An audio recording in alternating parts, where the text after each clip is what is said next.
Good evening and welcome to Woodstock City Council. It is Thursday, August the 15th, 2019. We have quite a full agenda and several delegations, so we'll get right to work. Any disclosure of conflict of interest? Seeing none, any disclosure of new business? And we have Councillor Tate.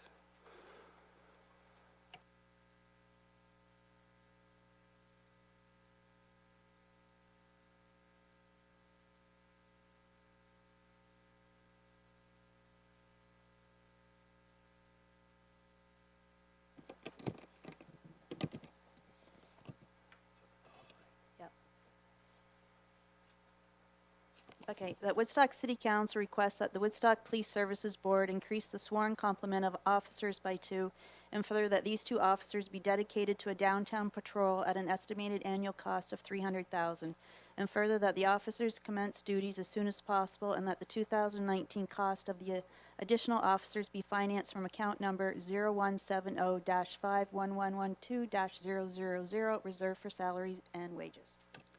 Thank you, and we will deal with that later on in the agenda. The minutes from our July 11th meeting. Councillor Lauder. Moved by myself and second by Councillor Talbot that the minutes of the regular meeting of the Woodstock City Council held on July the 11th, 2019 be adopted. Thank you. A seconder? Councillor Talbot. Any errors or omissions? Seeing none, you've heard the motion. All those in favor? Carries. Unanimous. And our next item on the agenda is additions to the agenda, and we have some correspondence to add. Moved Councillor by Lauder. myself and seconded by Councillor Talbot that the following item be added to the agenda. Consideration of correspondence 9C, petition submitted at the August 12, 2019 public planning meeting by John Warden on behalf of the Congregants of Holy Trinity Church regarding opposition to zone change application ZN 9-19-14 and ZN 8-19-15.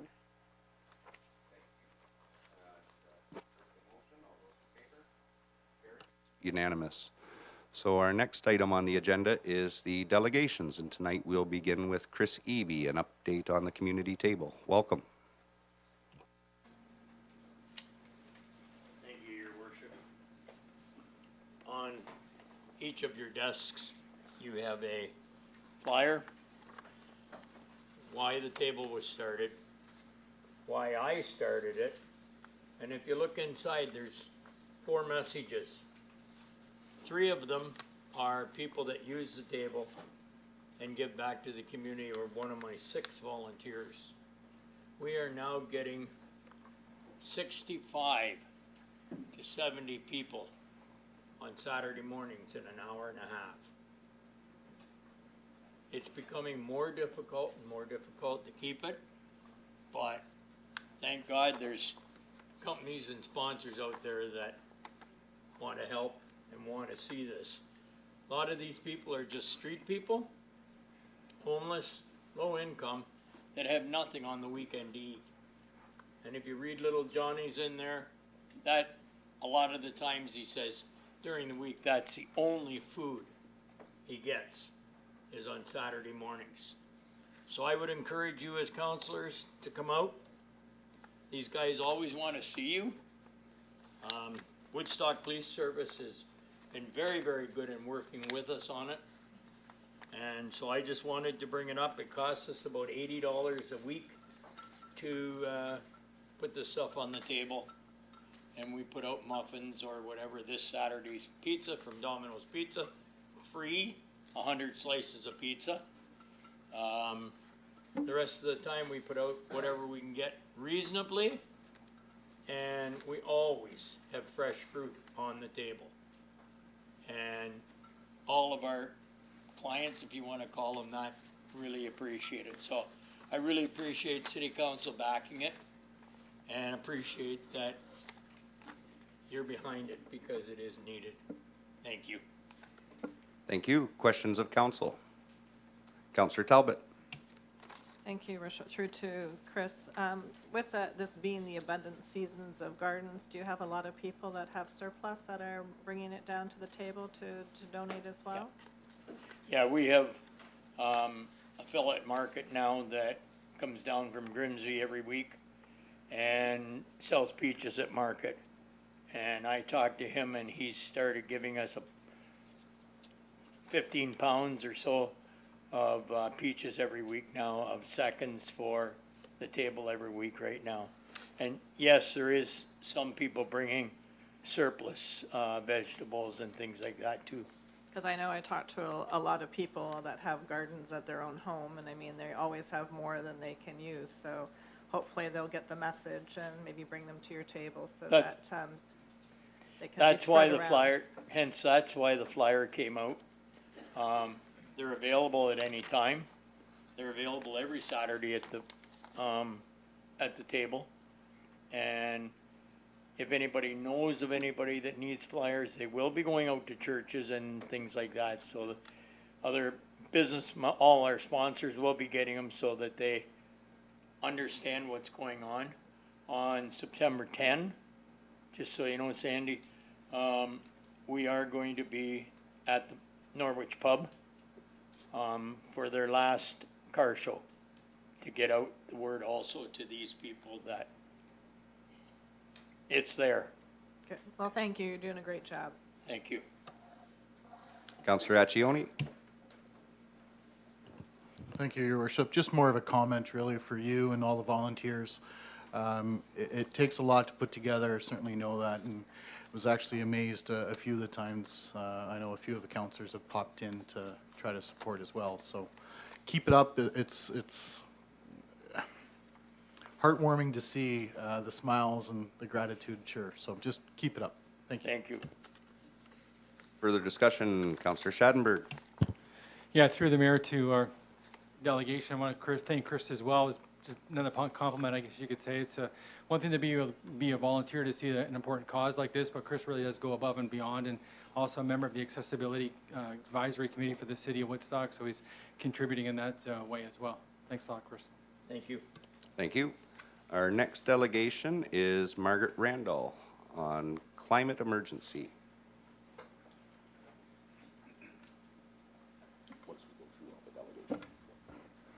Welcome. Thank you, Your Worship, and council members for giving me the opportunity to speak about a topic on the minds of many Canadians today, which is climate change and the crisis we are presently facing. Globally, there are some extreme climate events taking place. We've heard recently of parts of the Arctic on fire, Greenland melting into the ocean, and even the European Alps losing permafrost and snow. Also, many islands are threatened by severe shore erosion and sometime in the near future may be completely submerged and no longer part of our geography. The island nation of Australia has seen such extreme heat that citizens are migrating to cooler climates. Just one example of climate refugees. Closer to home, we're seeing many areas ravaged by drought, fires, land erosion, and the threat of some people losing their homes. Most recently, Chatham-Kent is facing the effects of climate-related issues. It's not only an environmental destruction, but the anxiety and stress this puts on individuals trying to salvage what they can. Till recently, only scientists who dealt with the environment have borne the burden of what our future may hold. Over 4,000 recently gathered in Montreal for a conference strictly on climate. But optimistically, over 50 municipalities in Canada have declared a climate emergency, including Ottawa, Kingston, Hamilton, Brampton, Sudbury, London, and Chatham-Kent. At a council meeting in July, Chatham-Kent voted unanimously to declare a climate emergency. Although Woodstock is not subject to extreme weather conditions, basically we're landlocked, we should make our citizens realize that we're still part of the global climate crisis. So I propose that we declare a climate emergency and join these forward-thinking communities. So what does this mean? I don't have many answers, but hopefully we could put together an action plan, or if Woodstock already has one, make sure it's updated.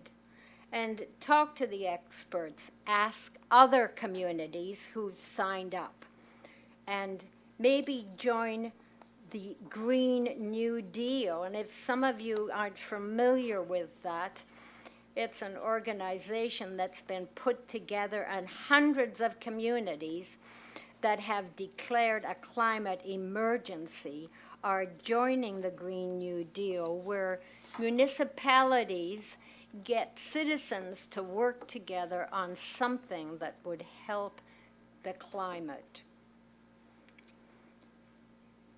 I don't expect the climate change to have much effect on me during my lifetime, what there is left of it, but it will on my children and most definitely on my grandchildren and future generations. How will they survive in an environment most drastically diminished by us and those before us?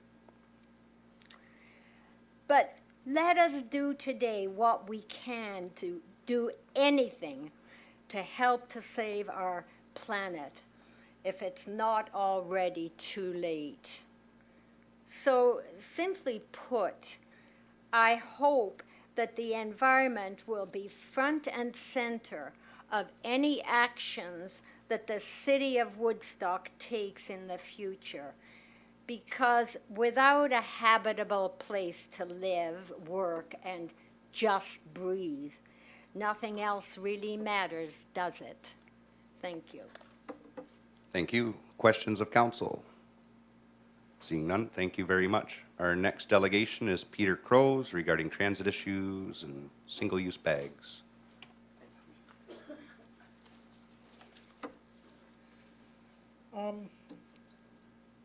We need smaller buses in use, at least from the time that most people are at work or when lots of people are not in the city. Also, how many people have a car, truck, etc. Most of these people don't use the buses. Thus adding to pollution and such things.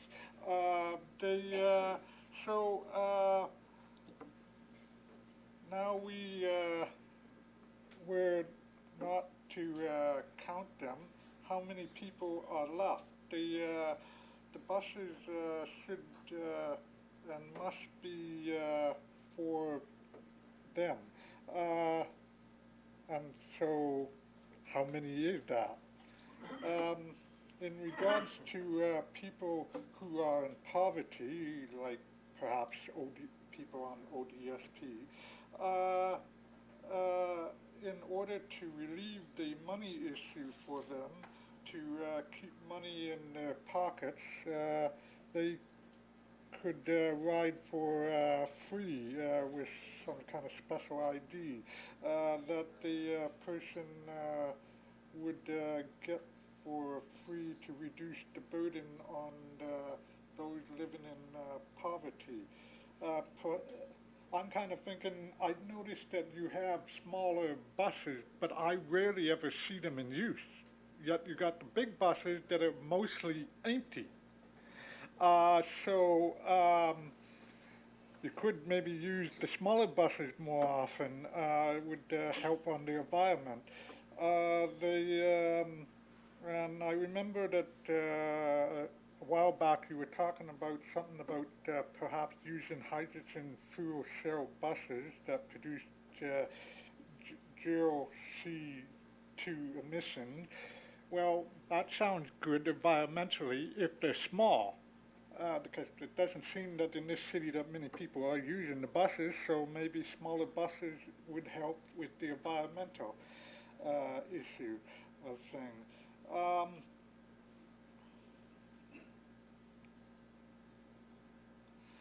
The Basically, I'm in favor of the banning of the single-use plastic bags in Woodstock. However, I say no to the public education and outreach program.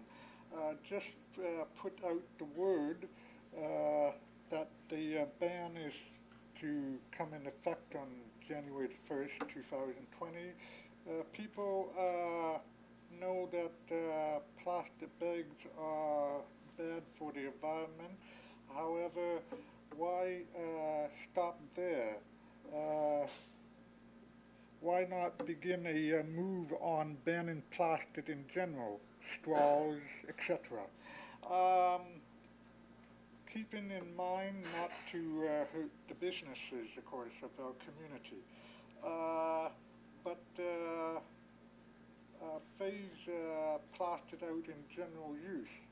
Ask companies of the city to make more or sell more wood, metal, and glass items for use, like wood brooms. 'Cause wood brooms are much more durable than plastic.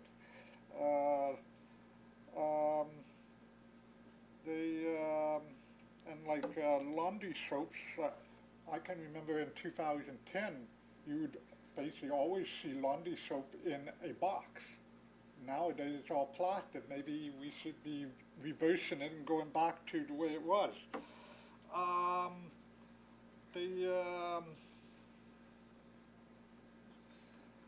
So, like, maybe we need to be thinking of more of what we drink, for example, should be in glass containers rather than something else, like plastic or whatever.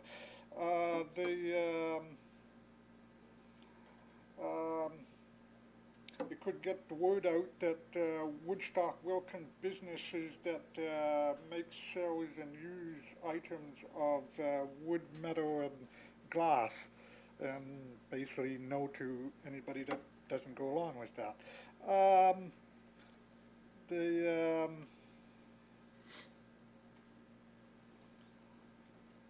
Thank you. I think that's the time.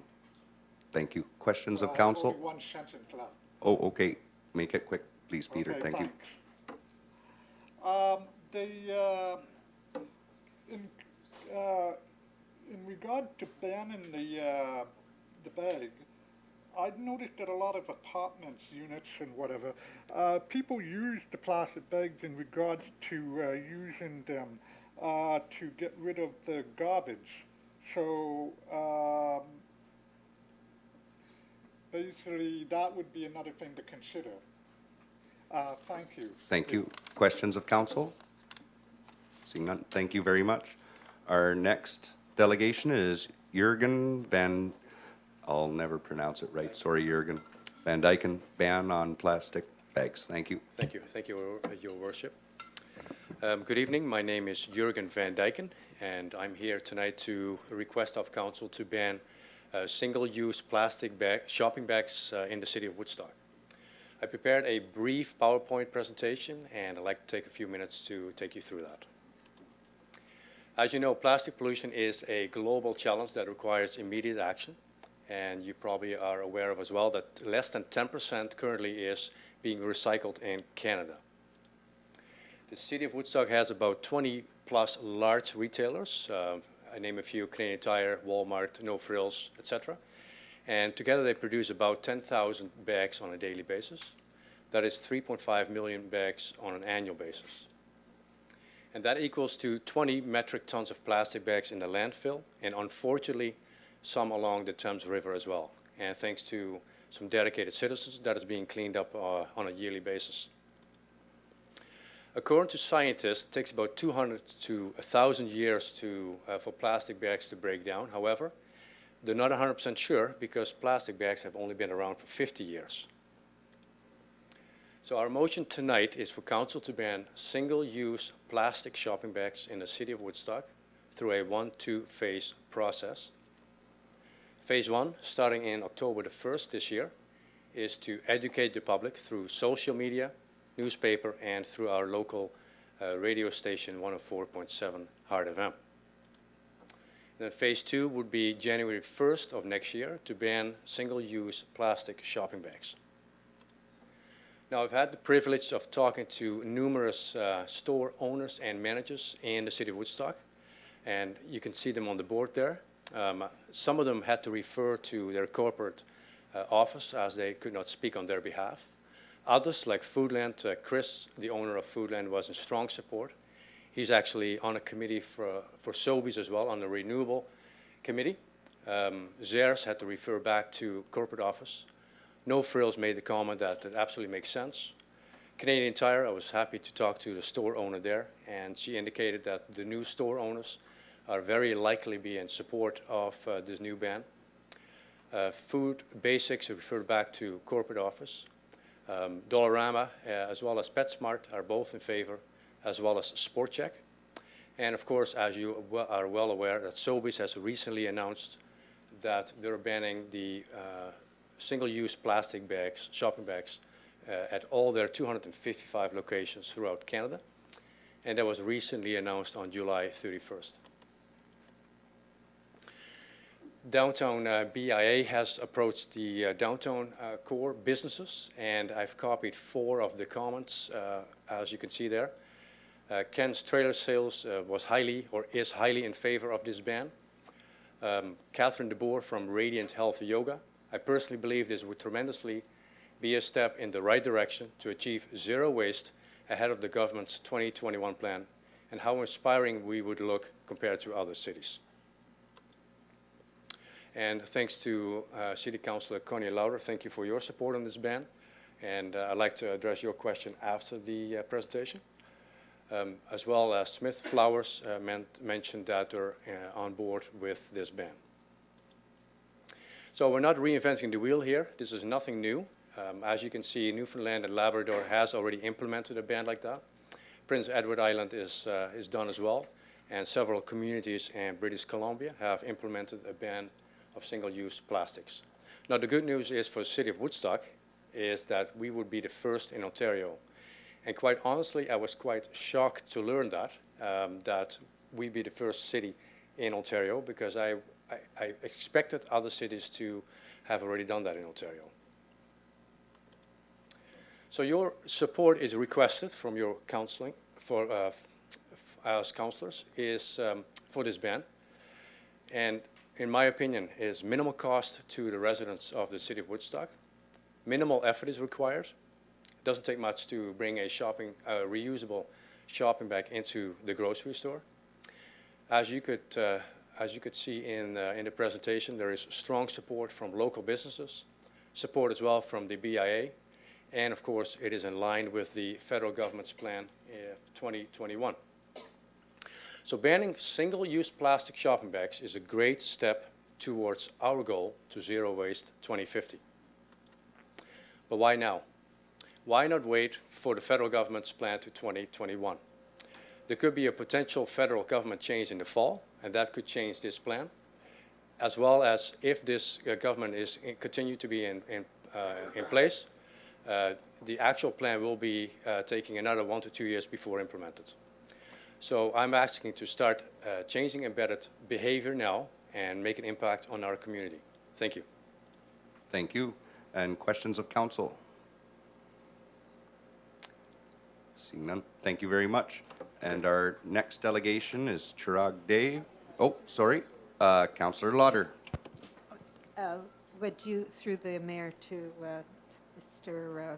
Van Dyken? Yes, very good. On the question that I had, could you, like putting out our garbage, Right. it's almost, to me, it's one So, use. some people, instead of putting out reusing shopping bags, and of course that's going to end up in the landfill, they use a larger plastic bag, or even better, decomposable garbage bags. So there's alternatives on the market, and that's why I think this ban makes sense. It's a common sense ban because there is a good alternative available for everyone to use reusable shopping bags. Did that answer your question? Thank you. Further questions? Councillor Schattenberg.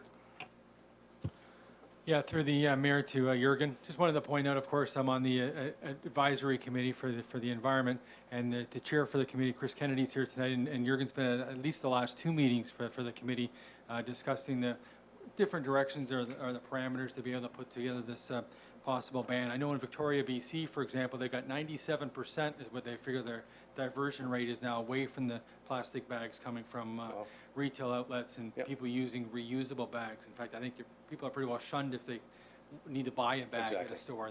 They're coming in Exactly. with their reusable bags. Yep. And it really is an education process that I think would take time like anything else that we go through, but it's a good idea. So I thank Jurgen and the rest of the committee. I know Chris Kennedy, our chairs for the environment committee, is here tonight. Good. Thank you. Further discussion? Seeing none, thank you very much. Our next delegation is Chirag Dave of Willow Cultivation regarding an application for zone change. Welcome. Thanks for having me, Your Worship. Was the extra time approved, or?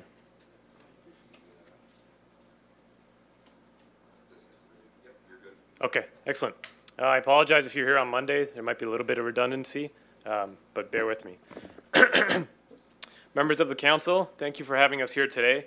My name is Dr. Chirag Dave, and I'm the head of quality assurance at Willow Cultivation. My professional background is I've been a pharmacist in Ontario for 6 years and an auxiliary policeman in Toronto for 3 years. Now, before I explain our project, I want to share our story with you of how we got here in the first place. In 2011, I was diagnosed with stage 2B Hodgkin's lymphoma, and while the prognosis for cancer was good, the path that I had with the side effects wasn't as good. I was not prepared for the profound battle I'd have with nausea and vomiting. During my chemotherapy treatments, I had about 13 episodes of nausea and vomiting per day, and lost about 20% body mass, and for me, that's a lot of body mass to lose. And so since I was in pharmacy school at the time, I went through stepwise therapy of taking this medication and that medication and that medication, and lo and behold, none of them really controlled my situation. So I went to my physician and my oncologist, and I asked for medical cannabis. He said no. I went to other physicians, and they said no, because at the time, there wasn't much information out there. I finally got a hold of medical cannabis, and the effects were profound. I went down to about 3 episodes of nausea and vomiting per day and gained my body mass back, and overall was able to keep my outlook positive. However, I left the experience with cancer thinking if it was this hard for me to get a hold of this medication, it would be impossible for the general public to do so. So it set me on my path to find others like myself who were seeking to help patients. It's where I found my 2 colleagues and co-founders, Carson Mangard and Luke Jennings. And together we founded Teal Valley, which was a healthcare technology company that aimed to connect about 2,000 patients with medical cannabis prescriptions where it was clinically relevant.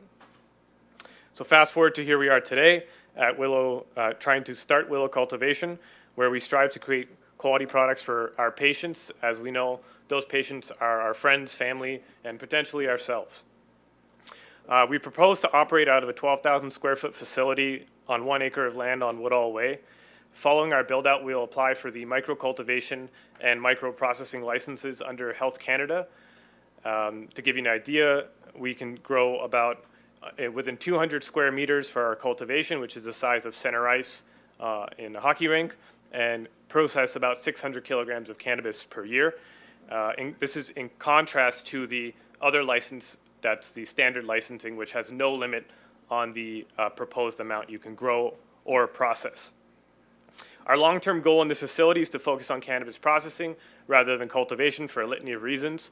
And for us, processing gives us the opportunity to create oral dosage forms, topicals, and other such formulations. At full production out of our facility, we'll employ about a dozen skilled individuals, anywhere from front office to sales to working in the lab environment to working in the cultivation environment and to working in the analytical environment. So we've spoken with a lot of people in town, residents, business people, counselors, people from the development and planning offices, and people from emergency services as well. And we learned of a few concerns that have come to light. The first one that I believe is a big concern is property value. And over the past few days, I ran a study looking at the property value of 3 townships, Mississauga, Markham, and Paris, Ontario. And I looked at homes around addresses of cannabis facilities. And basically the results concluded that the value of the homes were in line with the aggregate index by the MLS for Ontario year over year in the month of May from 2014 to 2019. Furthermore, we spoke with the developers who are developing the properties west of us, which is the area of primary concern with residents, and the developers expressed that they were not concerned with our operation there. Going onwards, another concern that we heard about was with security. So under the micro cultivation license, you can see that we have a fence in our facility. It is not a barbed wire fence, and we're looking to build about an up to 10-foot fence simply for privacy's sake and the control of people and materials. The fence is not required by our licensing set, but we would like it there in any case. Further to the security, we'll have 24/7 CCTV monitoring and third-party security services to help us with shipments and et cetera. Next point of concern is odor pollution. Now, if you look within the agenda today, there are some articles cited about odor pollution, and we've also done an analysis of these articles and most of the articles out in the news, and the results indicate that these facilities are greenhouses, which vent their air directly outside, or designated production facilities, which are not regulated by Health Canada. Health Canada issues them licenses but does not inspect them. In our situation, we are inspected routinely both prior to licensing and on a random basis, and Health Canada can revoke licenses at any time if we don't fall in line with their mandate. Further to the point, we followed up with business neighbors of the Emblem facility in Paris. I know some of you have visited that facility, and we received the authorization from the president of RES Craft, Doug Cunningham, who reported that they never smelled odors there, and he would follow up with anyone should they have questions about that matter. Our odor control method is multi-pronged. The first method is administrative controls. So our staff are required to follow standard operating procedures, which teach them how to operate within the building, how to operate the technology, and generally how to move so that materials or smells or anything doesn't escape the building. Second of all, we use engineering controls, which is a large portion of our investment. The first major engineering control is a dual-layer HVAC system. So within the picture of the building that you see, there are actually individual cultivation rooms, a total of 2,152 square feet, which we will never exceed within this building because this building is a micro-cultivation designated facility, so we won't grow more than that. And so basically in these buildings, there's an HVAC system with carbon filters, and I'll explain carbon filters in a second. And outside of these individual grow rooms, the building itself has a separate HVAC system with carbon filters. Now, carbon filters, according to the city of Denver, conducting an independent study on them, are about 98% effective at removing volatile organic compounds which cause the smell. And we have a dual layer system, so we're fairly confident that this will keep any odors inside. Finally, our last method of odor control is negative pressure systems. And so basically, anytime someone opens the door, air is pulled into the building rather than being pushed out. We heard about light pollution being a problem, but we're an entirely enclosed indoor facility, so light will never leave the building. Regarding noise, we don't have any extra noise through our processing or cultivation activities. The loudest noise you'll hear is HVAC, which is probably as loud as the hum you can hear right now. We're very passionate about producing quality products, but we know we can't do that without the support of our community, and that's why we're here today, and we'll be here to answer any questions, and we appreciate your support and look forward to you hearing from you. Thank you. Thank you. Questions of council? Councillor Accioni? Thank you, Your Worship. Through the worship to Dr. Dave, I just really want to say thank you to you and your entire team, actually.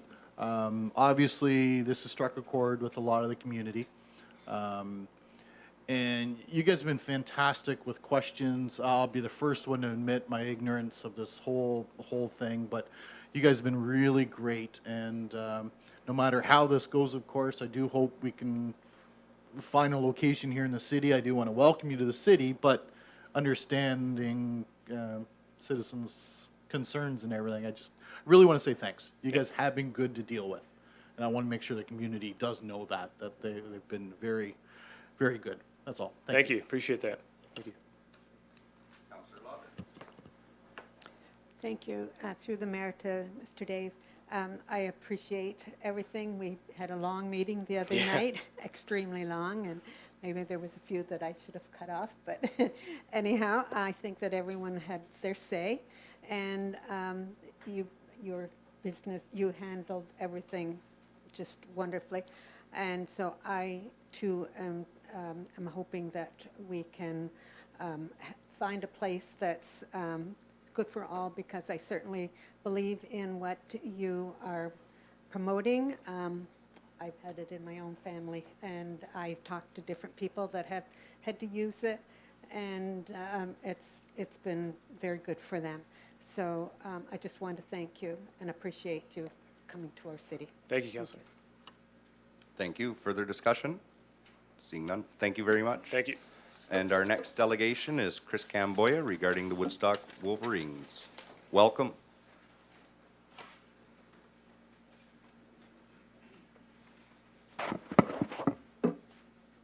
First of all, I just want to say thank you to the council and the mayor for your dedication throughout the summer months too. You know, it's a long summer, and there could be a lot going on in the city, but it's awesome to see the agenda that covers such a wide array of things. Before I get going on what we're here for, I want to make sure I do this.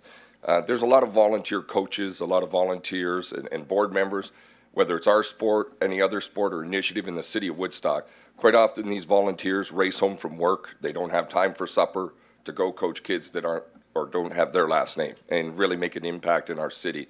So I want to just, I know I've got some friends here that I've got to make special mention where they're giving up close to 24 hours in a week. And that's since the beginning of May. And that's incredible. And they run successful businesses, but they're willing to do that for people. And so whether it's our sport or others, I just want to make sure that I make note of that and that the council is aware of just how many great people in the various platforms and sports we have in our city. And so I'll get started on where we're at. The Woodstock Wolverines, there's not one season. It's a year-round initiative for us. And so when we look at this, we have a dire need from a facility standpoint. And I know there's some fields in development about to occur in September, but we'd be amiss to think of this. And this is no knock on other sports. I support them. They come in my office. I help them. We work with each other. There are hundreds of soccer uprights in the city of Woodstock. There are 46 sites where there are baseball diamonds with bleachers. There are lights for tennis, lawn bowling, baseball, and soccer. And Woodstock doesn't have one set of municipal uprights to coach. And it's hard for kids to compete at a provincial level and not have a spot. And so as this construction occurs, I would just make a motion that we would make sure that the following is included in these fields: lights, bleachers, and proper fencing. It's hard when you have a grandma come over to you after a game when you're a volunteer coach and you're giving your time and she's saying, you know, I paid taxes in Woodstock for 53 years. I'd love a spot to sit and watch my grandson. That's kind of hard to take. I think the city is long overdue to make sure that the football players have those proper facilities. When we consider the enormous amount we have in other areas, and again, supporting them fully, it's needed. Some of the recent successes of our program, we've had 16 players named Ontario prospects. We've competed internationally, nationally. There hasn't been one year we haven't played for a championship. We incorporate people from a developmental level. We've added leagues and divisions all the way up. And one of our goals is to create the best possible person off the field, not on the field. And it's getting very hard to do so when we can't even practice properly. We don't have the right facilities. We don't even have a practice field or a game field. Here's where the rubber hits the road for the council and all of us. We are the defending Ontario football championships for bantam age. We can't defend our championship this fall, and I have to go back to them next week after dedicating so much time practicing year-round throughout Cowan Park and everywhere else, and let them know we don't have a spot to play. Every center we play, every center, bigger and much smaller than this, has lights. There's no sense in building a field if there's not lights. It's daylight savings. We have to turn to those young men and people that volunteer and work hard and say, we don't have a field to play on this fall. So we can't delay and phase something in like bleachers and lights. It's something we have to address yesterday. And I'm thankful for everyone that's come alongside and stopped by a game or offered a word of advice. But I have a real tough time saying to kids that give their all for us, that represent our city nationally, internationally, across the province, to the best of our abilities, and we're not giving them our best facilities. We need to do that. It's long overdue. So we have a little bit of a situation here where we can't even defend the championship that they won, a high-level championship, because we don't have one set of uprights. At Cowan Park, there's 54 soccer goalposts, 54. We don't have one. And I know it's coming, but it can't, we're behind. So I'm asking council, that our main requirement is this. Number one, we have to ensure that the lights are at that field this year. This is what we need this year. Let's make sure there's bleachers for grandmas that come to the game, for parents that come to the game, for other cities that when they treat us well, we're saying, I don't know, bring a lawn chair. Let's make sure that there's fencing. Let's make sure that we protect the investment. But most importantly, it's not investment in facilities, it's investment in the youth. And right now we run programs for ages 5 all the way up to 19. So I'm just asking council to consider those 3 main areas, ensuring the lights are there with proper fencing and bleachers. 2, let's make sure that we have enough uprights and practice places for the kids that are dedicated to football, because we have dedicated areas like Tip O'Neill or the skate park or the premier soccer field. Let's make sure we have that. And the last one, the third one is, let's find a solution, and I'm coming to you for these kids this fall that have worked months for this. Thank you. Thank you. Questions of council? Councillor Accioni? Thank you, Your Worship. Huge thank you to everybody, of course. You know my thoughts on football and the sportsmanship and the camaraderie you get from being a team. But a couple of questions I do have, though. How many kids are involved in the organization? Competitively, we offer programs for Pee Wee, Bantam, JV, and now Varsity. So that will, each team can include up to 50 to 60 players. Then we have our flag program that incorporates a few hundred players. That's both male and female. We also run adult flag leagues. And then the other part that we're doing is we're growing, where we're running kind of 2 systems. We're having a base system, a foundation of young kids that we play internal. We don't travel, and development. And so that developmental leagues, they'll incorporate close to a couple hundred. So would we be talking 300 to 500 kids then involved? Easily. Over the year, easily. Would that be the kind of numbers? Yep. Looking for one home. Yeah. Okay. Thank you. Thanks. Thank you. Thank you. Councillor Tate? Through the chair to the presentation. I know the last time you came, all of us were all rah, rah, rah and supporting you, but I didn't realize we didn't get a report or anything at the last one. We just said we would support you and then we didn't go any further, correct? So this is really late in the year. So is there any chance that between the city and say Cass, because they've got lights, that we would be able to do something in the short term or no? No. And here's why.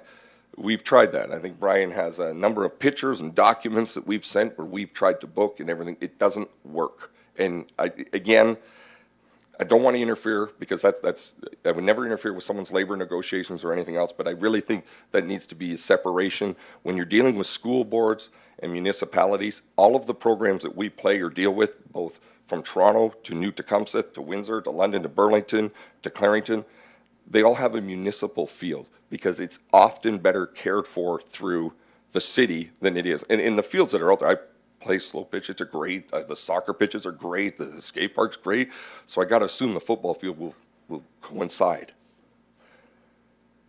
Yeah, I'm not saying that we don't do it, I'm just saying we can't get it done like in a month. No. So, no, I'm just saying Right. short-term for the fall, like I fully appreciate we need the field, because my kids were in that league. I know Yep. how many kids there are, but I just meant short-term. In the interim, I've reached out to universities locally to go play a home game at an away. That's where we're at. So what I would say is we can't change the past, but please give these kids the opportunity that they've worked for just to have the same as everybody. We're an equal opportunistic city, aren't we? Let's make sure we do that for them. We've done it for everybody else. Bleachers, lights, fenced in with a couple fields. That's all we ask. And I really appreciate your consideration.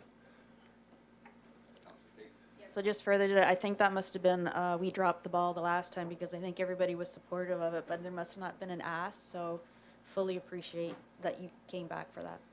Thank you. Counselor Fraser. Thank you, Your Worship. Through to Chris. Okay, Chris, I'm just a little bit confused. But basically what I'm getting is that Thames Valley School Board is in agreement to let you use Cass's field this fall with the lights. And you've looked at local or nearby universities? Right. And we've tried that pattern for over 12 years and it didn't work. And that's okay. And I honestly think the schools should have their venues and do their part. But that's a short-term fix. Long-term gain, and I do appreciate it, but municipality needs their own. Our kids deserve the same as everyone. I get that message. Yep. But that's not going to happen in a month. No. But that's what I'm hoping for next you spring. You have some, obviously there's some urgency Yep. for this fall. Yep. So we'll find places to practice and I'll find a place to play. But please don't let another season go by where they don't have lights to practice when every other rec leagues have it. Every other venue has it. All I ask is that the field has bleachers, lights, and proper facilities for the kids that represent our city well. I think you've come at the perfect time. We'll be getting into the capital budget ask very soon. Staff will be starting to work on that in September. Right now, the treasurer and CAO are looking at our reserve funds within the recreation area as well as our development charge accounts, because this would be new assets and we'd be able to utilize some of that financing.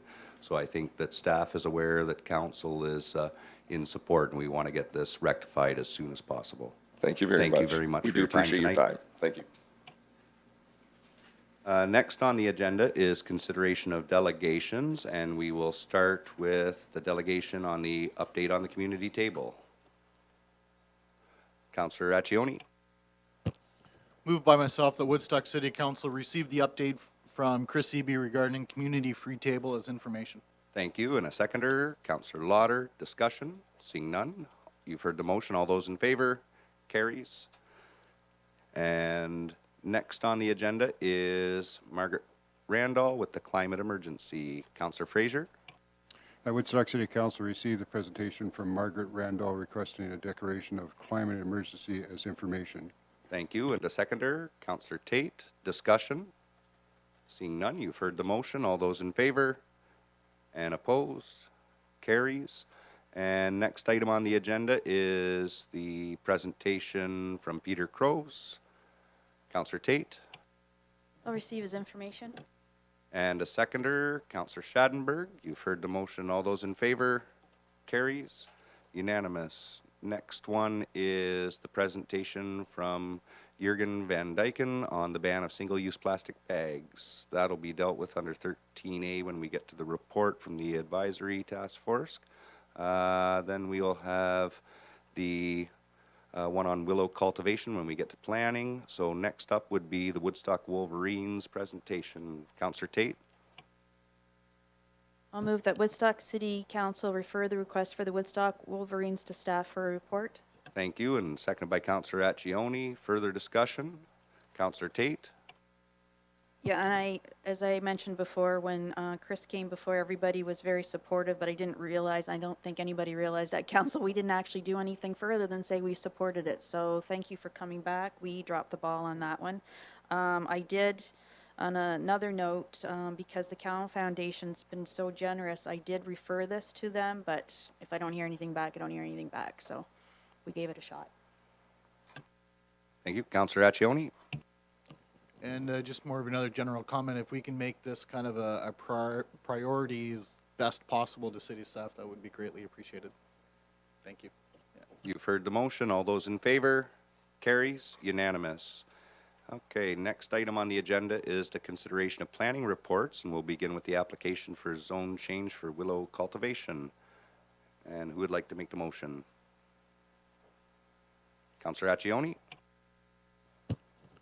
Moved by myself that Woodstock City Council deny the application for zone change, file number ZN 8-19-14, submitted by the City of Woodstock for lands described as part lots 13 and 14, concession 1, Blandford, and parts 1 and 2, 41R-8423 in the City of Woodstock, whereby the lands are to be proposed to be rezoned from Special Prestige Industrial Zone M18 to an amended Special Prestige Zone M1 SP to facilitate the development of our pharmaceutical and drug product facility for the purpose of growing and processing cannabis, and further that any comments received from the public were reviewed and considered before the decision was made in relation to this planning matter. And a seconder? Councillor Lauder, discussion? Seeing none, you've heard the, Councillor Accioni? Again, I just want to stress the fact that we really would love to see him, no matter what my final decisions are here in my motion, but would love to see you here in the city. I just think we have to find a little more of an appropriate spot for you. Just want that to be clear, that's all. Okay, thank you. Thank you. Councillor Lauder? And I have to say the same, supporting exactly what Councillor Accioni is saying. I do hope that we can find a place and it more suitable than this one. So, and I want to thank you for coming forward again. I'd add, Councillor Tate? Yeah, just for the public's benefit, we approved almost the exact same thing a couple years ago, so this isn't new for the City of Woodstock. It was just the location. So for the public, we do have one already, and it's just it was in a location that was more suited to it. Thank you, and I'll add to that that you'll be getting some phone calls from City Hall, from our economic department, and we'll be working with you very close depending on how this motion goes tonight. So you've heard the motion. All those in favor? Carries. And our next planning application is an application for zone change. Who would like to do a motion? Councillor Fraser?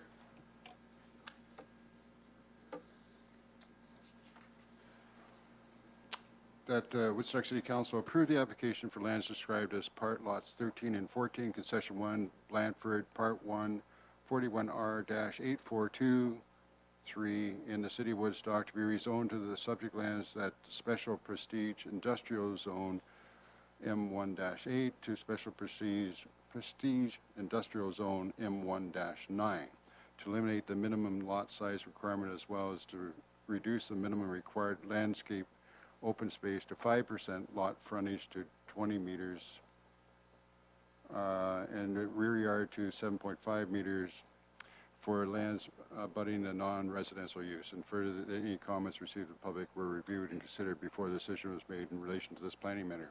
Thank you, and seconded by Councillor Schattenberg. Ms. Haschler, welcome. Zone change affects the lands on the east side of Woodall Way, and the applicant, who is the city, is applying to reduce a number of the existing zoning provisions. So just so council knows, the minimum lot area right now is 1 hectare, and the city is looking to reduce it to nil. The frontage is 60 meters, and it's being, the proposal is to reduce it to 20 meters. The rear yard depth is currently 25 meters, and looking to reduce it to 7.5 meters. And the landscape open space requirement is currently 20%, and the city has asked to reduce it to 5%. And the reason why the city is requesting this is these lands are owned by the city, and it is a business park. It's prestige industrial type uses, so they're supposed to be low impact industrial type uses. And basically, economic development is looking to create more flexibility for these sites so that they can market them to different types of users. The area is not intended for large, heavy industrial users. So the planning department's opinion is that it's appropriate to provide this type of flexibility. It should also be noted that a number of the other industrial zones within the city have very similar zoning provisions, and we have not found issues with those types of provisions being implemented through existing businesses. It should also be noted that as I indicated, it's only being proposed on the east side of Woodall Way, and so these lands where we're reducing the rear yard setback are abutting the city's traditional industrial designated lands, and so we don't feel that there would be any sort of impact on any neighboring properties. And in light of that, we would recommend that the application be given favorable consideration. Thank you. Questions of council? Councillor Schadenberg. Yeah, from the mayor through to Andrew Hackler. I guess one thing, I was on the Recreation Advisory Committee for a number of years, and obviously I'm still on that committee now representing council. But one thing we talked about was a transition or a buffer, which is one of the reasons why Cowan Fields was sort of created as a recreational area to be a buffer area from residential towards more heavier industrial uses. Is that sort of the same idea here with this prestige zoning of this neighborhood? Maybe it's also a question through to Brad Hammond as well.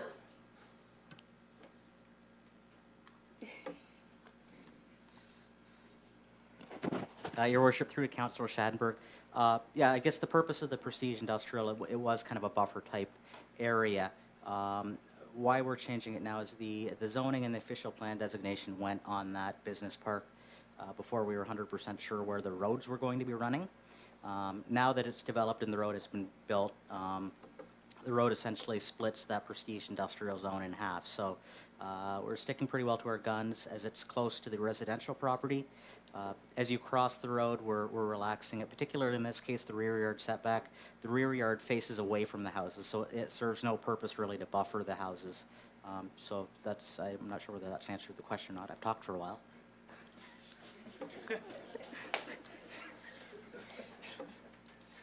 Further discussion? Seeing none, Councillor Accioni. Thank you. Through to Mr. Hammond as well.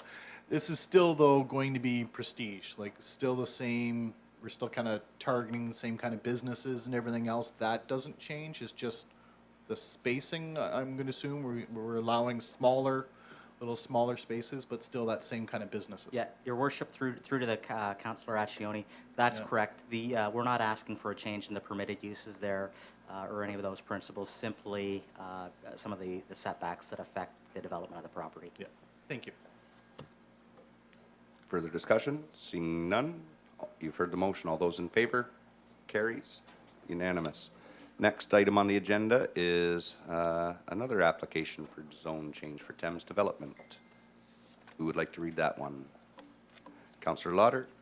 I move that Woodstock City Council approve the application for lands described as Part Lot 5, Concession 13 in the City of Woodstock to rezone the subject lands from Residential Zone 1, R1, Special Residential Zones 1, R1-18, and R1-23, Residential Zone 2, R2, and Special Residential Zone 3, R3-12, to Special Residential Zone 1, R1-24, amend Special Residential Zones 1, R1-18, and R1-23, Special Residential Zone 2, R2-34, and amended Special Residential Zone 3, R3-12, to reduce the front yard depth from 6 meters, 19.7 feet, to 4.5 meters, 14.8 feet, to accommodate the construction of front porches with basement extensions or cold rooms, and to reduce the minimum lot area for the corner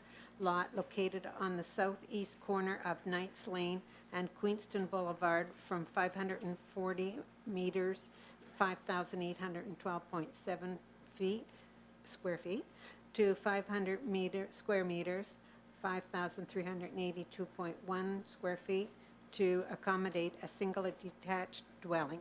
And further, that any comments received from the public were reviewed and considered before the decision was made in relation to this planning matter. Thank you. And a seconder? Counselor Accioni.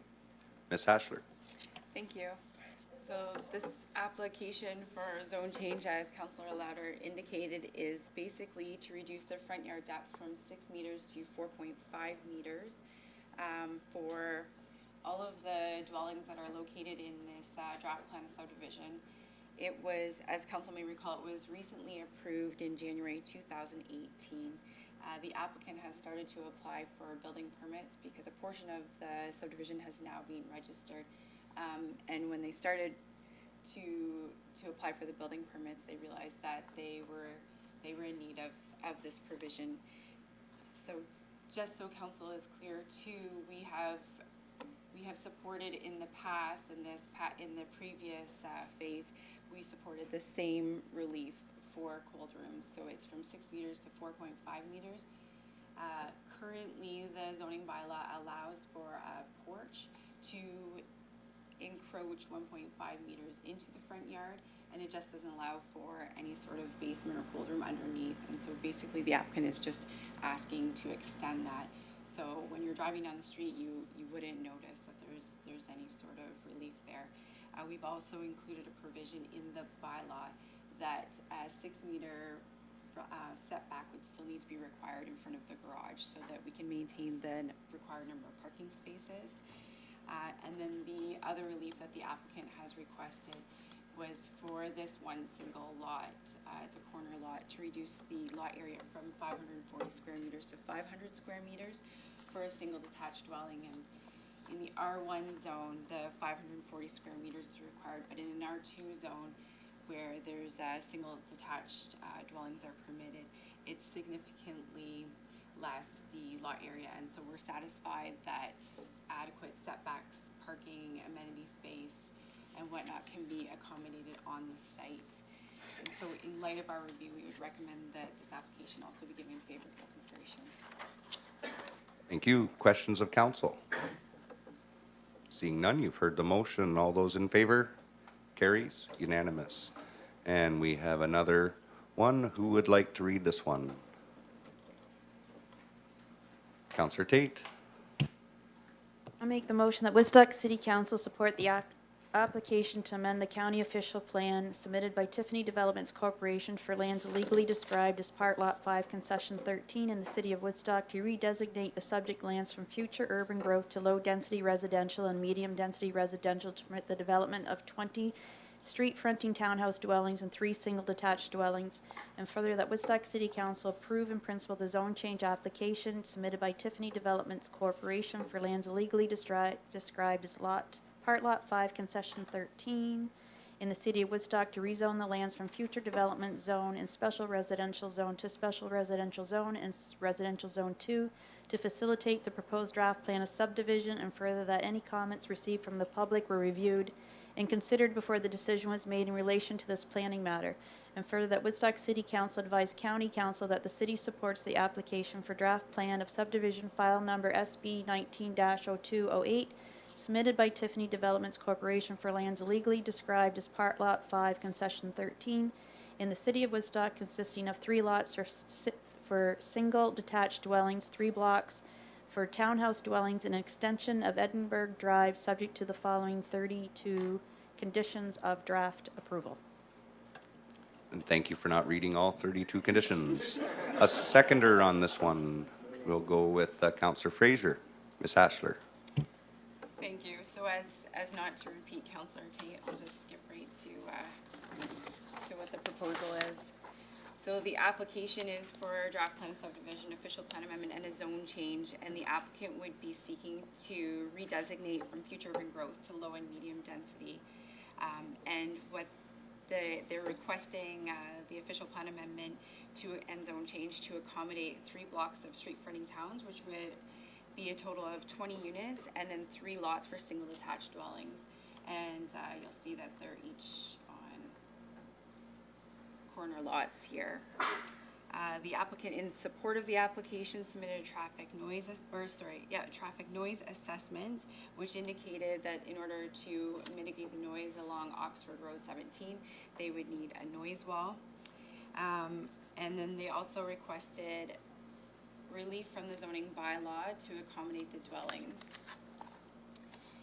The current site is 2.1 acres and it's currently vacant. And as council may recall, these lands are part of the North Woodstock secondary plan. So special policies apply to this area. The secondary plan was approved in January 2008. And in order to satisfy the requirements of the comprehensive review that was required through the province at the time, a number of studies were undertaken and these lands were taken into consideration by those studies. So it's our opinion that this is a natural continuation of the existing development in the area, as well as what's being proposed for the future development. The site-specific policies also speak to having a flexibility in lot sizes. And so with respect to the request for the relief from the R3 and the R2 zones, staff are satisfied that the relief would be in keeping with the policies of the official plan and that it would allow for flexibility. It's also in keeping with lots that have already been approved in earlier phases of the Senator Holmes subdivision. With respect to the conditions that were included, the 32 conditions, they're fairly standard conditions, and there is nothing that staff had any concerns with that couldn't be addressed through those conditions. I should also mention that with respect to the minimum distance separation to the neighboring livestock facilities to the north of the subject property, that was addressed at the time when the lands were brought in, and the MDS requirements now no longer apply to lands that are already within the settlement areas. And then to allow for flexibility of the livestock facilities, the Township of East Thorn Tavistock in the late 2000s, they passed zoning bylaws that would be site-specific for each of those properties to allow the MDS2 factor not to apply, so that those barns could continue to function and have additions. I believe an addition was built on one of them a couple of years ago. The last thing that I should mention that is with respect to redesignating the future urban growth lands. Generally, the planning department has to demonstrate a need for the residential growth, and we also at the same time have to accommodate residential growth for a minimum of 10 years.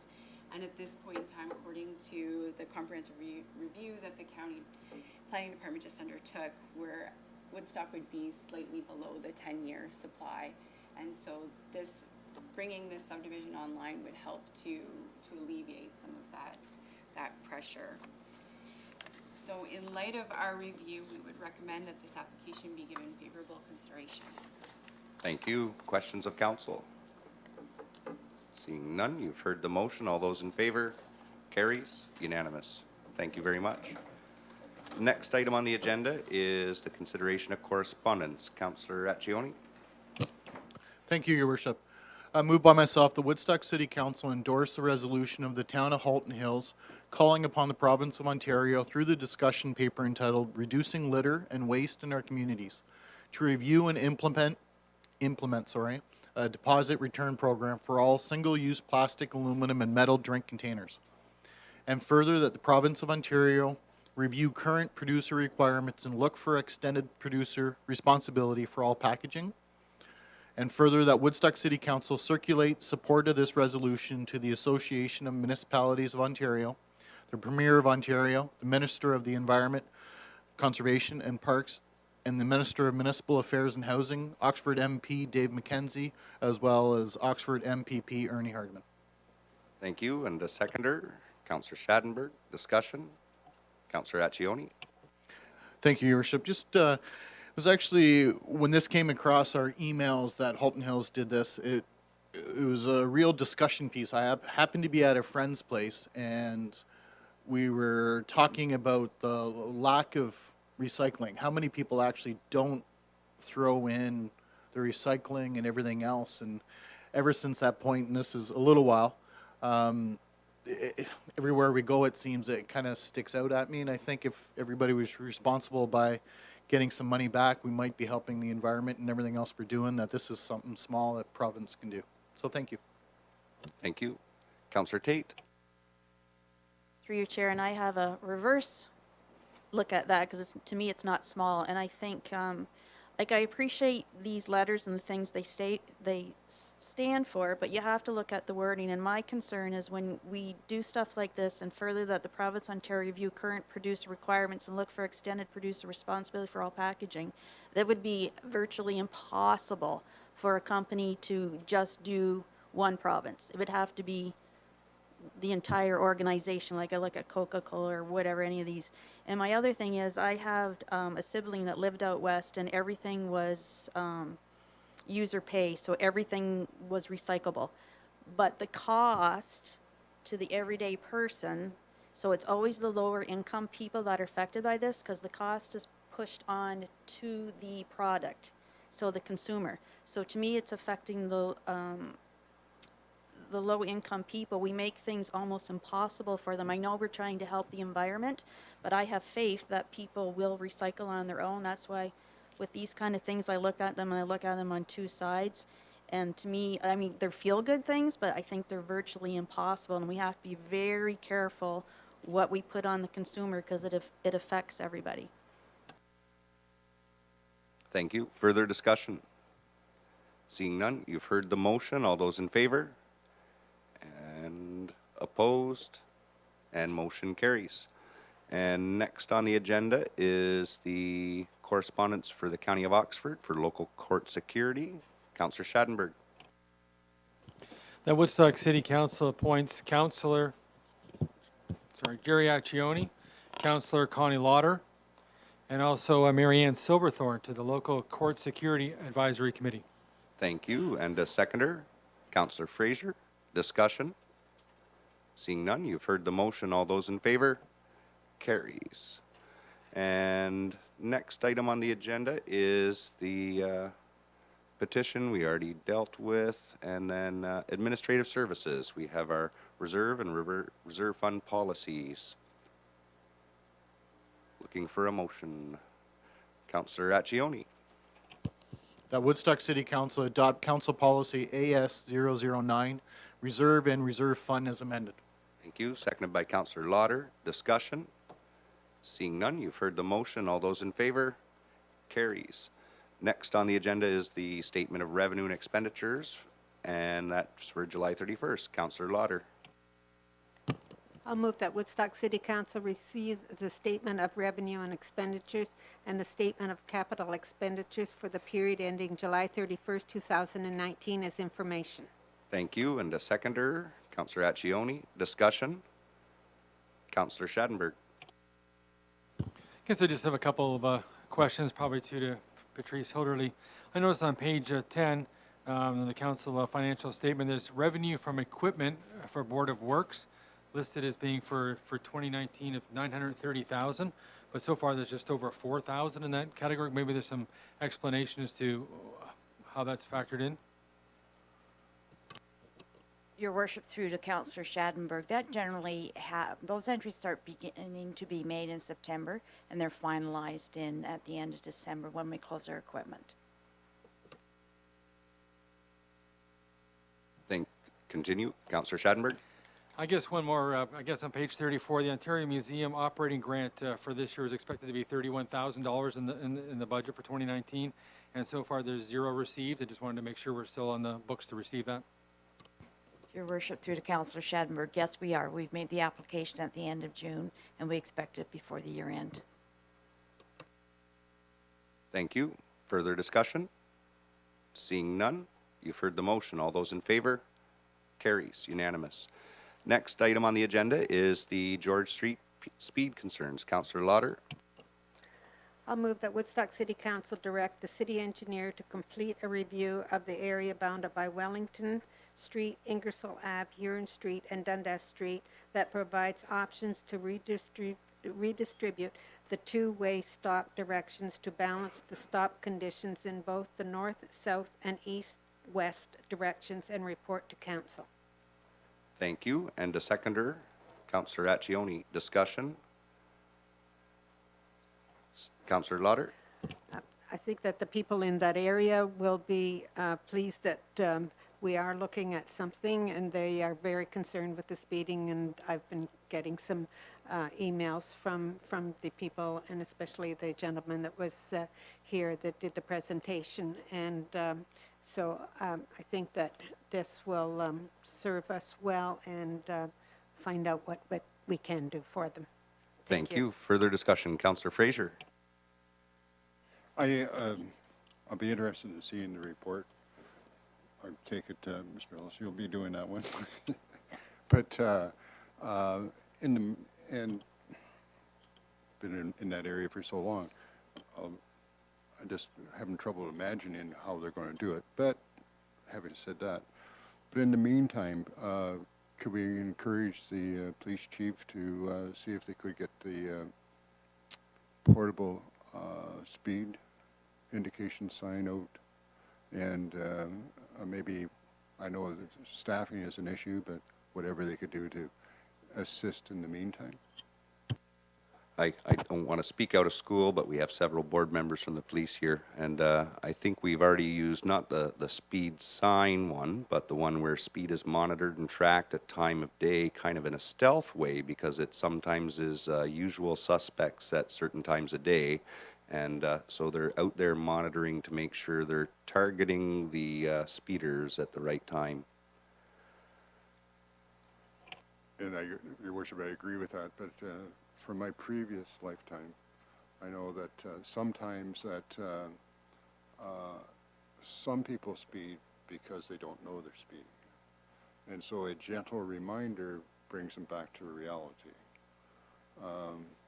I worked with Mr. Creary on that theory, and that's why we have some permanent speed indication signs on some of our streets, which didn't address the situation, because if you're going to speed, you're going to speed. It's pedal to the metal, but some people do it accidentally. So that's my only thought. Your comments are well received, and we'll make sure that they're passed along. Councillor Talbot. Thank you, Worship. This doesn't, I don't think this problem is just in a specific area. I know that I've had a few calls for a lot of different areas, and it seems, I know Light Street was one of them, because now that it's newly paved, it's nice and smooth, and it's a great speed strip. And after having talked with the deputy chief, the equipment that you were referring to, Your Worship, is being put in place to monitor and to find out the times of day and the speed that is actually going down there, so that they can patrol it when necessary. But it seems that when summer comes, that's when the speed rises. I know Nellis Street's another one in certain portions, and it seems like everywhere you go right at the moment, speed is a concern. People are in a big rush, so it's awfully hard to catch if we don't have, if people just don't start slowing down. I'm not too sure that we're going to get them all. Thank you. Further discussion? Seeing none, you've heard the motion. All those in favor? Carries. Unanimous. Next item on the agenda is a little bit of more inconvenience and more of those smooth roads coming up with some surface asphalt and asphalt resurfacing. Councillor Accioni. Moved by myself that Woodstock City Council award the tender for the 2019 annual asphalt program to Permanent Paving Limited in the amount of $1,794,404.46, inclusive of HST. Thank you. Seconded by Councillor Fraser. Discussion? Seeing none, you've heard the motion. All those in favor? Carries. Unanimous. Next item on the agenda is the update for the policy of Parks and Recreation and the repeal of another policy. Councillor Schadenberg. That council approves the updated changes to C001 electronic message center policy, and the council approves the repeal of PR008 community group support, re the civic corner advertising. Thank you. And the seconder, Councillor Fraser. Discussion? Seeing none, you've heard the motion. All those in favor? Carries. Unanimous. And our next item on the agenda is the pre-budget 2020. Councillor Fraser. That City Council referred the pre-budget 2020 report to the September 5th meeting of City Council. And a seconder, Councillor Accioni. Discussion? Seeing none, you've heard the motion. All those in favor? Carries. And our next item is for the fire department, the naloxone program. Councillor Accioni.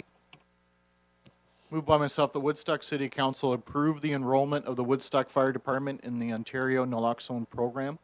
And further, that Woodstock City Council approve the letter of agreement with Southwestern Public Health of Woodstock and authorize the fire chief to sign and execute the agreement.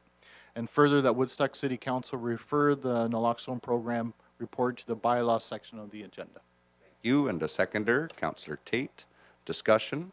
And we have our fire chief here today. If you'd like to come forward and let people at home know what this is. Thank you for waiting through the meeting.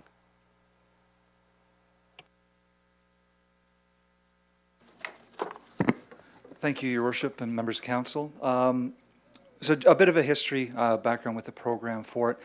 Some people might not be aware that for fire departments, we are required to actually specifically enroll in a naloxone program, and in facilities or in municipalities, that have designated terms of service that we provide, we have to have the inclusion of this within the bylaw to make it work.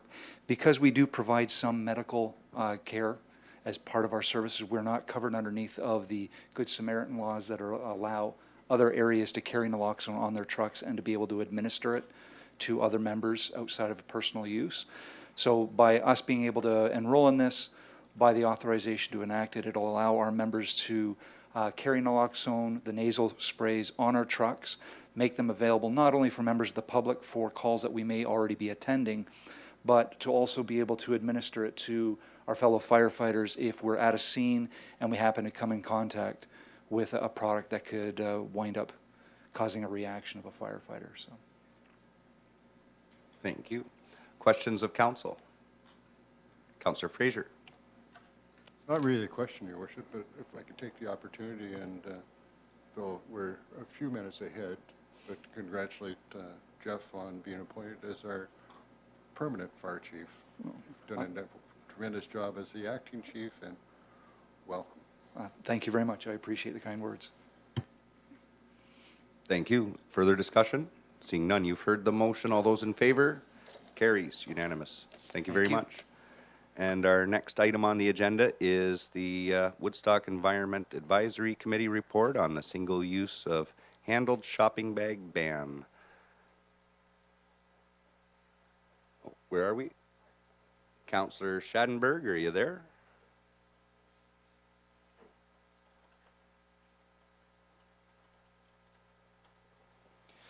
The Woodstock Environment Advisory Committee recommends that the council approve the single-use plastic bag handled the shopping bag ban in principle and refers to staff for a report.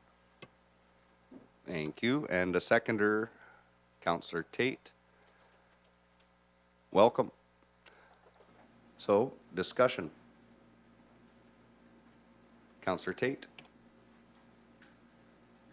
Through your worship to the committee, thank you very much. This committee is a very hard-working committee. They've brought a number of motions forward, so maybe this time we'll do one, so thank you. There's a number of places that I shop at, Value Village, places like that. They've already started that, so they don't have any plastic bags anymore. You can either buy a reusable one for $1, or paper for 25 cents, and I think the Salvation Army, they use recycle ones, so they're way ahead of us, so I think it's a good thing that you've done. Thank you. Further discussion? Councillor Fraser. Your Worship, possibly we could get our council member that's on the committee to introduce the committee members that are present to support this. We sure could. Councillor Schadenberg. Yeah, the chair is at the far side, Chris Kennedy, just to wave to the gray sweater. And there's Allison Algie and David Binns. Dan Binns. Got the first name wrong. Sorry about that, Dan. Further discussion? Councillor Lauder. I just want to thank the committee, and yes, they have done a lot of work and come to us a lot many times, and I just want to thank this committee that you're doing a great job. Thanks for bringing this forward. And Councillor Accioni. Thank you, Your Worship. Again, thank you for the idea, and it's not that it's a brand new idea, of course, we've been trying to do this for years. I'll admit, I had a tough time with this one, more so than I ever would have thought. I'm the first one to admit we carry bags and everything else in our vehicle all the time, but first, I certainly have forgotten on a few occasions, and glad. So this is tough. I know there's been a few people reaching out on social media that are having troubles with this too. I think this is all habit forming and everything else. I do have some concerns about how quickly you want to implement this. I'm not quite sure we're ready for that myself, but I do think we certainly have to get there. So no matter the timing, I'm interested from the report from city to look at this. So thank you. Thank you. Okay, Councillor Schadenberg. With Cowapalooza going on tomorrow, I actually went to a multinational stationery store in Woodstock to buy my laminating plastic today, and that's literally all I bought at the store. And they were offering me whether or not I needed a plastic bag to carry the laminating plastic out with. Now, the laminating plastic I need for signage, but I certainly don't need the plastic bag to go along with it. Now, I know Transition to Less Waste was one committee that's based in Oxford County that's done a lot of specific work, especially with the Canterbury Folk Festival, for example, in Ingersoll, and also Relay for Life in Woodstock, where you're literally trying to eliminate as much as you want, getting rid of the plastic forks, the plastic plates, and all that. But I think this is a good starting point to that effect. Straws are another thing that we sort of see, the plastic wrappers around pop cans, and I think the committee's done a great job to sort of say, well, we've got to start somewhere, and that's the place to start, and let's ban all the, let's call it silly single-use plastics that we have for even packaging on products that you buy at a store as well. Long-term goals, big goals.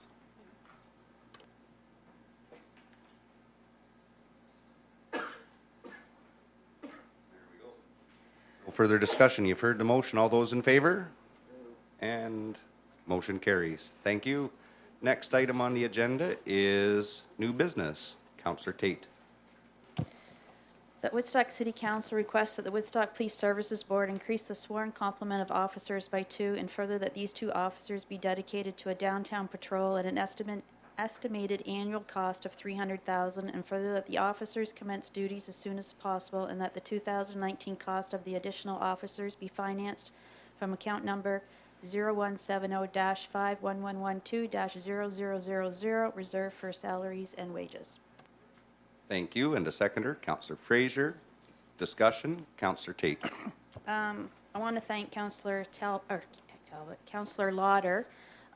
She was with me when we sat down with the chair of the Police Services Board, Mary Ann Silverthorne, one day, and we were discussing all the problems that we're having in the downtown. And then we met with the CAO of the city, discussing if this was possible. As everyone's aware, we've come into a crisis with our downtown. The last 6 months, it's exploded. I know this won't solve the problem, but it's a good start. We've met with I sat down with the acting police chief, the chair of our board, Mary Ann Silver, and she sat down with the police chief, and we've all had a good discussion about this. And one thing that, because I was on the police services board, and we just went through interviews for the police chief, and we had a question on there which everybody answered the same questions, but it was asking about the downtown. And it was interesting because I didn't know this, not realizing the everyday workings, but everybody had the same question of all the applicants, was they didn't have enough people for the downtown. And the problem is policing has changed so much and the calls are different. Now there's so much mental health calls, and so all the paperwork and the calls for all this stuff, and they haven't had the people for downtown. And it just wasn't Woodstock, it was every force that we interviewed. So when we sat down with Marianne, Connie, and I, we thought this was a good start. I did have input from Councillor Accioni, Councillor Fraser, and Councillor Schattenberg, who was very concerned with the cost, thank you, and where it was coming from.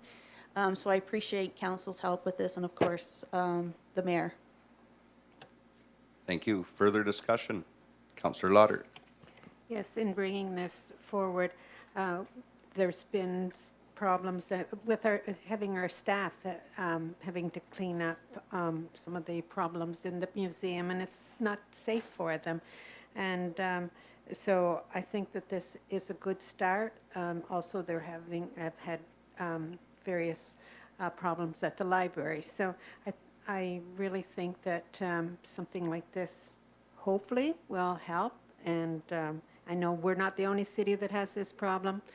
There's problems throughout a lot of the cities. So hopefully this will help us somewhat. Thank you. Thank you. Councillor Fraser. Thank you, Your Worship. I just comment, I have great belief that this will improve the situation downtown with the dedication of officers to that area. History sort of repeats itself, and we've gone through this before, but not in this fashion, shall I say, with what we have with a lot of street people and increased use of drugs and mental health. But in repeating history, the problem was solved, or not solved, but addressed with the dedication of officers to the downtown Calgary 4. So that's why I have a great belief, even though this is expensive, we'll have some cause and effect to make the core a good place to be again for everybody. Thank you. Further discussion? Councillor Schadenberg. Yeah, I just received the email on Monday, and I'm sure all the other councillors did, from Brad Hammond, the Economic Development Office, sort of an update on the downtown development plan and how that's going. And there's a lot of percentages attached to stats on safety of the downtown, or things to generally basically improve things. And based on that, safety in the downtown is certainly a high priority and has to certainly be that way. That's why I'd be voting in favor of this. Thank you. Councillor Tate. Would be amiss. The chair of the Police Services Board, Marianne Silverthorne, is here if anybody had any questions. The acting chief did call and asked if it was required, but I did let him know that Marianne was going to be here, so. Thank you. Further discussion?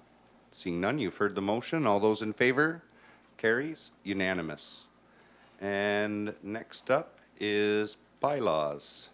And is it going to be Councillor Lauder? I'll move that the following bylaws be given first and second reading, and seconded by Councillor Talbot. 9316-19, a bylaw to amend the City of Woodstock Municipal Code, Chapter 114, Fire Chief Appointment. 9317-19, a bylaw to amend zoning bylaw number 8626-10 as amended, ZN 8-19-15 Woodall Way. Bylaw 9318-19, a bylaw to amend City of Woodstock Municipal Code, Chapter 792, Fire Department Regulations. 9319-19, a bylaw to amend zoning bylaw number 8626-10 as amended, ZN 8-19-20, Oxford Road 17. 9320-19, a bylaw to provide for the dedication and naming of parts of highways in the City of Woodstock: Simcoe Street, Dundas Street, Thompson Street, Edinburgh Drive, Southwood Way, and Lampman Place. Thank you. You've heard the motion. All those in favor? Carries. Unanimous. Councillor Lauder. Moved by myself, second by Councillor Talbot, that the following bylaws be given third and final reading: 9316-19 through to 9320-19 inclusive. Thank you. You've heard the motion. All those in favor? Carries. Unanimous. All right. And tonight for questions and addresses, we will start with Councillor Accioni. Thank you, Your Worship. Let me start off with saying a huge congratulations to Greg Morton, Woodstock's own, of course, having a lot of success and moved on to the semifinals now. So I want to just wish him good luck and keep watching him. He's certainly a funny man. Street Fest was a huge success, I got to say. I was out on the Friday and Saturday and Sunday at the car show, of course. Thank you, Councillor Schadenberg, for walking with me all those hours and looking at all the cars, and it was kind of a great time. Yeah, it always is, but it was a great success to see so many people downtown enjoying the all the shops and everything. Cowapalooza, of course, is coming up this weekend, so we hope to see everybody out Friday night and Saturday. And in closing, I hate to bring it up, but school is going to be coming here sooner than later. Dealing with my first-time daughter leaving the university, and it's a lot of work, and just want to wish all the students good luck while you're away, and hopefully you'll come back here when you're ready to start your jobs and families and come back to the city of Woodstock. Thanks, everybody. Have a good night. Thank you. Councillor Lauder. Thank you. I also was at Street Fest and saw all those cars. No, I didn't see a lot of cars because I was looking after keeping track of all the 50/50 monies coming in, and it was a great day for Southgate, and they brought in the most money they've done in all the times that they've been doing this, and it all balanced. So we were pretty thrilled about that because it was coming in right and left, and just a reminder, the registrations for all the fall programs, the library, art gallery, museum, pool, the list just goes on. Please refer to your What's on Woodstock and get your children involved in some of these programs. And I just wanted to thank Brad Jansen and his staff for the great entertainment at the Art in the Park. And hopefully this weekend it doesn't rain because he sure went through some heat and wind and whatever for the Art in the Park, but they do a great job. Thank you. Thank you. Councillor Talbot.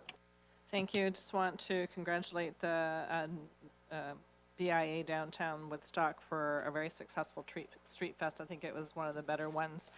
And in saying that, we have to thank Mother Nature because that always is a determination of whether it's going to be good or not. But I was outside on the streets for a while, and I don't think I only maybe heard one very small complaint. The music was a bit too loud in one area, but it was only for one specific group. But other than that, nothing but praise. So it was really good to see. And as already has been mentioned, the Cowapalooza this weekend, the lineup looks great for both Friday night and Saturday night. And again, Mother Nature will play a role in it. So hopefully she'll cooperate and go forward. And the next time we come back to the chambers, school will be in place, as Councillor Accioni had mentioned. So get ready for the school buses and the kids going to school on the crosswalks. Thank you. Thank you. Councillor Fraser. Okay. Thank you. Councillor Schattenberg. This morning I had the opportunity to be at the day use area of the Piddock Conservation Area. The Upper Thames River Conservation Authority received a check for $60,000 from Toyota, TMMC West, of course, and just Woodstock here. But really what the check was, and I was representing the city of Woodstock, but also the Upper Thames River Conservation Authority sitting on that board. But the check was to assist in youth education programming. They've got a, I guess you could call it the escape room, but it's sort of escape the flood is what sort of the theme is for the program in their rec hall. It's similar how children or toddlers have a water table they can play with. There's a sand table they've got designed that can actually fluctuate and move the aquifer, so to speak, as to what the effects on flooding might be. And part of the tour with Brad Hertner and also was through Burgess Park to see a new wetland feature out there as well. So we're going to congratulate Toyota for donating $60,000, which in essence to the Upper Thames River Conservation Authority is a bit of a donation to the city of Woodstock too for the work our Parks and Recreation does, especially in the day use area. Also want to point out that the Theatre Woodstock in stages has Alice in Wonderland playing August 22nd to 24th. You can check out the website theatrewoodstock.com. My daughter is one of the Cheshire Cats, and my son is the Joker in Alice in Wonderland. And they do a 3-week camp, so it's always like a day camp for 3 weeks to get ready for the play Alice in Wonderland this year. Theatrewoodstock.com if you want to buy tickets, August 22nd to 24th. Thanks. Thank you. Councillor Tate. Before I start, can I have the deputy engineer just announce who the man is in the corner? Yes, Your Worship, through you to Councillor Tate. Taylor Crinklaw is the new Director of Public Works, and I think he started Monday this week. We just want to welcome you. Okay, so my comments are once again going to be on what's going on at the county, just to make everybody aware, because again, there's a lot of money being spent. I've tried to keep most of the city councilors up to date on what's going on, and Councillor Lauder and Councillor Schattenberg did come to our last meeting. For all you that aren't aware, because there's never been anything circulated, there's a delegation that's come forward that wants to take one of our county-owned buildings for $1 a year lease, 1.5 million in construction that we are to pay for, and it's going to be like it's called Hope House, modeled after that.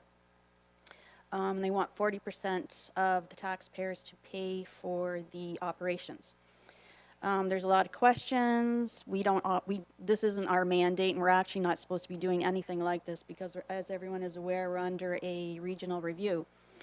There's been one of the delegations that came forward did a Freedom of Information request on some emails, and just so everybody is aware of what's going on, one of the buildings was requested from a provincial body to rent out.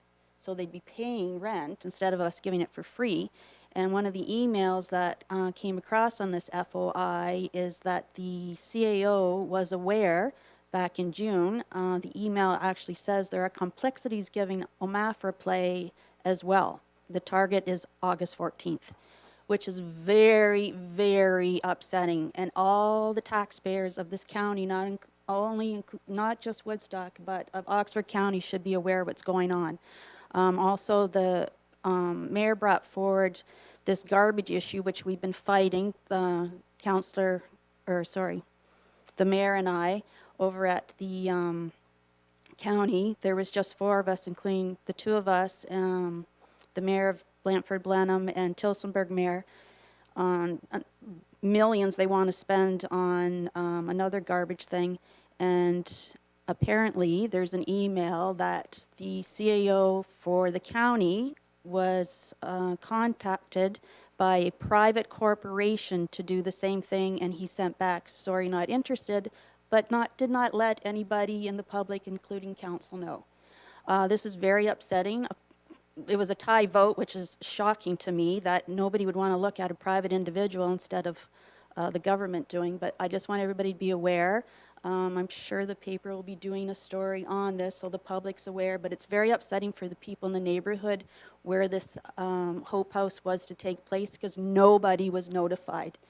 They skipped the first step, which would have been to go to planning, so everybody in the neighborhood would have been notified. So it's very upsetting, and everybody should be aware. Thanks. Well, thank you very much for bringing that to attention. Lots going on, even in the summertime, all of the issues that we're working on, both here at the city and at the county. And we've had highlights tonight from a lot of the fun things going on in the community that have happened. Many of you have taken everything off of my list. But I will start with a little bit more business. On Thursday, August 22nd, in Beachville at the Colombo Club from 6:30 to 8:30, we will be holding our information session for the public on a potential boundary adjustment that we've agreed to in principle between the City of Woodstock and the Township of Southwest Oxford for future residential expansion. So anyone in the area, anyone with interest, make sure you come out and learn more and have your questions answered. And then the fun part. The oldest agricultural society in Ontario, right here in Woodstock, will be starting the fair. The opening is the exact same day, Thursday, August 22nd, and of course admission is free. This will be the 3rd year in a row because it's been such a great success. There's many activities over the course of the days. Make sure you bring all your family members out. There is something for everybody to have fun with at the Woodstock Fair. With that, I would like to ask for a motion to adjourn. Councillor Fraser, seconded by Councillor Accioni. All those in favor? We are